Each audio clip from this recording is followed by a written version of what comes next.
पारनेर तालुक्यात महावितरण कंपनीच्या बेजबाबदार नियोजनामुळे शेतीपंपांना कमी दाबाने वीज पुरवठा केला जातोय। त्यामुळे मुबलक पाणी उपलब्ध असताना शेतीमाल जळून चाललाय, तर दुसरीकडे रोहित्र मिळण्यासाठी शेतकऱ्यांना मोठा आर्थिक भुर्दंड सहन करावा लागतोय आणि रोहित्र मिळवण्यासाठी हेलपाटे मारावे लागतात। त्यामुळे पारनेर तालुका राष्ट्रवादी काँग्रेसच्या वतीने जिल्हा परिषदेचे माजी उपाध्यक्ष सुजित झावरे यांच्या नेतृत्वाखाली मंगळवारी 11 वाजता 2.5 तास रास्ता रोकोचं आयोजन करण्यात आलं होतं। यावेळी महावितरणचे तालुका उपअभियंता मंगेश प्रजापती आणि टाकळी ढोकेश्वर उपअभियंता देवरे, नायब तहसीलदार दत्तात्रय भावले यांना आंदोलनकर्त्यांच्या वतीनं हे निवेदन देण्यात आलंय। यापुढील काळात जर महावितरण कंपनीने कारभार सुधारला नाही तर तीव्र आंदोलन तालुका स्तरावर छेडण्याचा इशारा सुजित झावरे यांनी दिलाय। अनेक गावांमध्ये 11 तास भारनियमन असून वीज पुरवठा हा कमी प्रमाणात केला जातोय।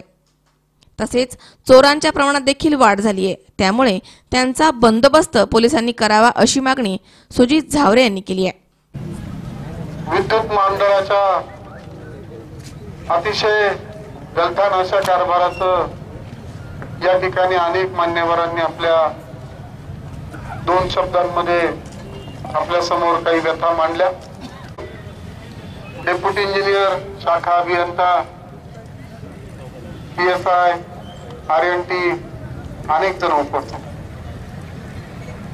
माझी या ठिकाणी आपल्या सगळ्यांना एक नम्र एवढीच विनंती, आंदोलन करायची हौस आम्हाला नाही। आम्हाला यापूर्वी तर कधी आंदोलन करावंच लागलं नाही, त्याच्यामुळे आम्ही थोडे नवखे आहोत। परंतु ज्या वेळेस या राज्यामध्ये आघाडी शासन होतं त्यावेळेस शेतकऱ्यांचे प्रश्न सातत्यानं शासनासमोर मांडून ते सुटत देखील होते। मग आजच आंदोलन का करावं लागलं याचं कारण एवढंच आहे की आज तालुक्यामध्ये असंख्य असे ट्रान्सफॉर्मर जळालेले आहेत। लोड शेडिंगच्या व्यतिरिक्त सुद्धा शेतकऱ्याला पुरेशा दाबाने वीज त्या ठिकाणी मिळत नाही।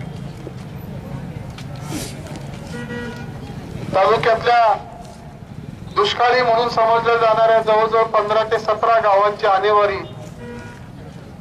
ही 50 पैशांपेक्षा कमी पाहिजे होती, परंतु ती कागदावर अधिक लावण्यात आली। पळसपूर काटावेडा भागात झालेली गारपीट तिचे फक्त कागदावर पंचनामे करण्यात आले। कांद्याच्या अनुदानाबाबत देखील शेतकऱ्याच्या तोंडाला पानं पुसली गेली।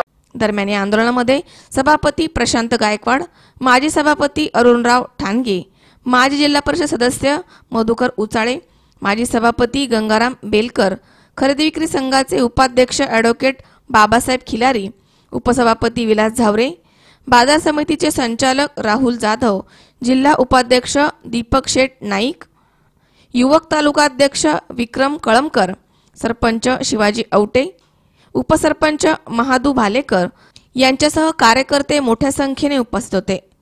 पारनेर तालुक्यातील 25 रोहित्र जळालेले असून 7 दिवसांच्या आत हे रोहित्र बसवण्याचे आवाहन तालुका उपअभियंता मंगेश प्रजापती यांनी दिले आहे। विनोद गायकवाड, C24 तास, पारनेर।